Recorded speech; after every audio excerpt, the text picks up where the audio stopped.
here we go on another Dynodaze video. We're going to talk about Richard's EK Civic.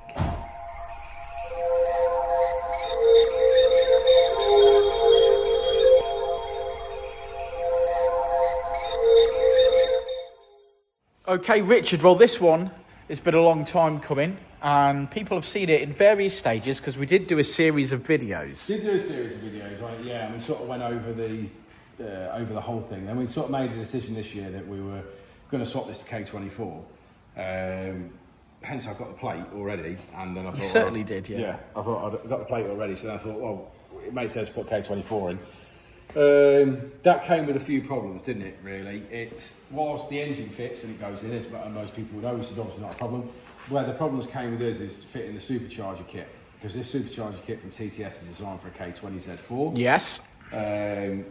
Because the block is slightly taller, the supercharger side, this side, I'll point whilst you film, this side, raises up by 20 mil, okay. Which is only a problem when you come over to this side, and obviously you've got your bearing on this side. Because your shaft has to remain straight. Yes, and that doesn't lift, because that bolts in exactly the same place, obviously down on the block. So the issue was, obviously it was 20 mil short, so that left it almost about halfway, basically in the location of where it should be. So we had to cut that bracket, put a bit of billet alley in there, and then basically weld that up and make that section work. So that sort of that silly little things, you know, like everything then became, we put in the next problem. Everything raised up by 20 mil, which again didn't cause a problem, apart from it drove the supercharger pulley into the bonnet. Yeah. In fact, we had to cut a hole in the bonnet to get the bonnet shut. So then we had to add a bulge. So then that needed some more work, obviously, and to get that sorted out. It's a beautiful coloured bulge. Yeah. We completed things, just certain little things that weren't finished, like the power steering.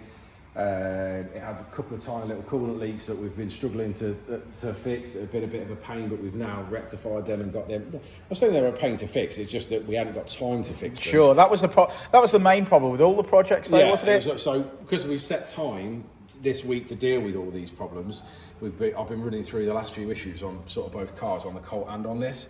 So effectively what this is, it's a K20 Z4 conversion, so it's FN2, so it's FN2 wiring loom, it's FN2 ECU, it's fly-by-wire, all the rest of it. Then we've converted it to 24. And do you prefer the K24 to the K20? It's a difficult one because I didn't really drive it that much with the K20 in it, to be honest. I probably only did about 150 miles, so I didn't do that many miles. But you do own a K20 Supercharged. I do own a K20 Supercharged EG, so I know what that drives like. Yeah, sure.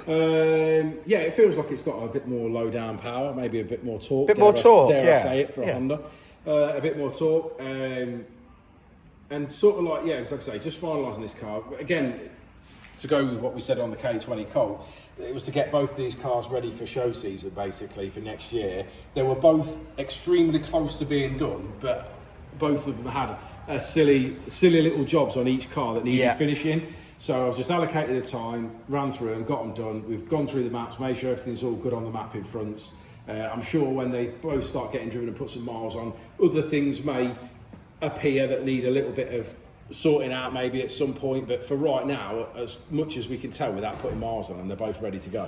Fantastic. So we shall run some footage of it being tuned on the dyno, and maybe get some footage of it doing some flybys. Yeah, why not? Let's do it.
Take it away, Rich.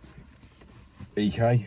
God, it sounded immense, mate. Yeah, loud, I would say. It was loud, but it sounded loud with purpose. Yeah. Sounded great. Probably a bit on the loud side, but nonetheless, so it's still got a centre box and a back box, so I don't really understand what I'd do much more with it. I'm certainly not running one across the rear bumper like I do with the EG, so...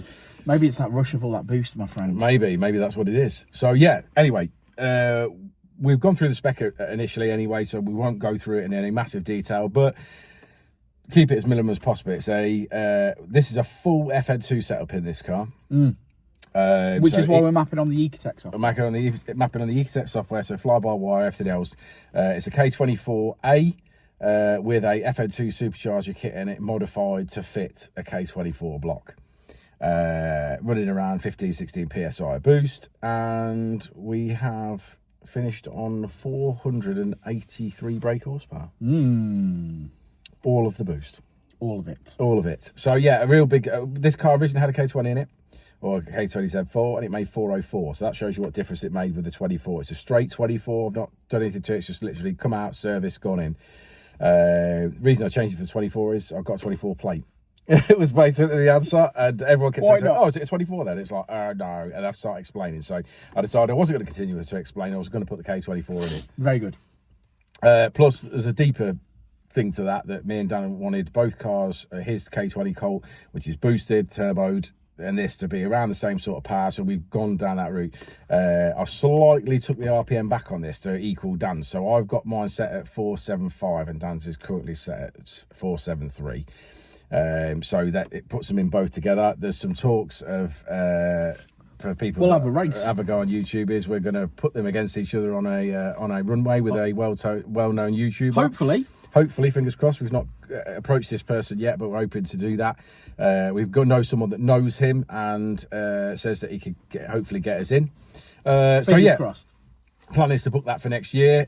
Both cars are now complete and ready to do the show season next year, so I'm looking forward to getting out in this one. Yeah, it's nice in here, you know, Rich. Yeah, it's nice and clean, isn't it? Yeah, it is. Yeah. Lovely jubbler. Well, I hope you've enjoyed this video. Do you want to look at the graph? Let's have a look at the graph. Let's look at the graph. Okay, so here we are, lads. This is the final graph of the Supercharged K24 EK of Richards. Yep, looking strong. A nice slope there.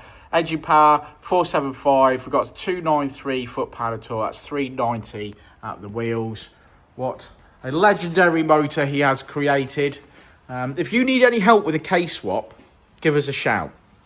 We're booking for the new year, so we're happy to undertake long-term projects. We've got more members of staff coming, so there's plenty of people, all hands on deck, and we can get through it for you. But yes, we can help you spec before you begin your build.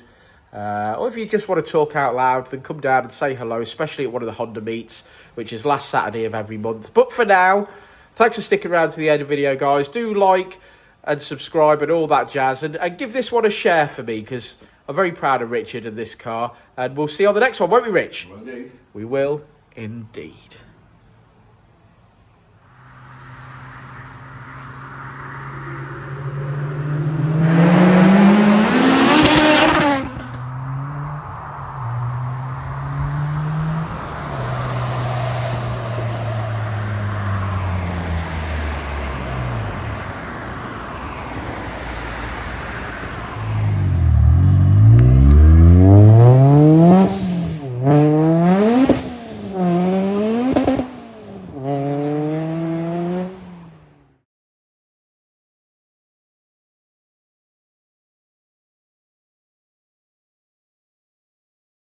Ready to elevate your ride?